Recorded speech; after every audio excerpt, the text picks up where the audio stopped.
இன்று சுதந்திர தின விடுமுறை, அதனைத் தொடர்ந்து நாளை சனி ஞாயிறு விடுமுறை என 3 நாள் விடுமுறை தொடர்ந்து வருகை தந்துள்ளதால் இதன் காரணமாக சென்னையில் பணிபுரிபவர்கள் தங்கள் சொந்த ஊருக்கு செல்வதற்காக தென் மாவட்டங்கள், அதாவது சென்னையிலிருந்து கார் மூலமாக திருச்சி, கோவை, மதுரை, தூத்துக்குடி போன்ற தென் மாவட்டங்களுக்கு அதிக அளவு வந்து கொண்டிருக்கின்றனர்.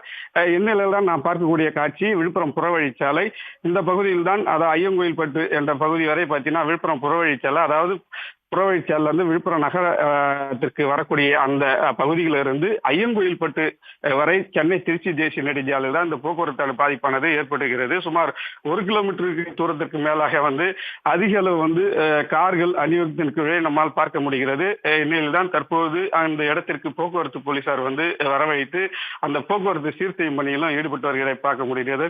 ஒரே நேரத்தில் அதிக அளவு, அதாவது அந்த விடுமுறை கழிக்கிறதற்காக எல்லாம் சொந்த ஊருக்கு செல்வதனால் அந்த வாகனங்கள் தான் அணிவகுத்து நிற்கின்றன. தற்போது போலீசார் வாகனங்களை சீர் செய்து வருவதால் தற்போது ஊர்ந்து அந்த பகுதியில் வாகனங்கள் செல்வதை நம்மால் பார்க்க முடிகிறது.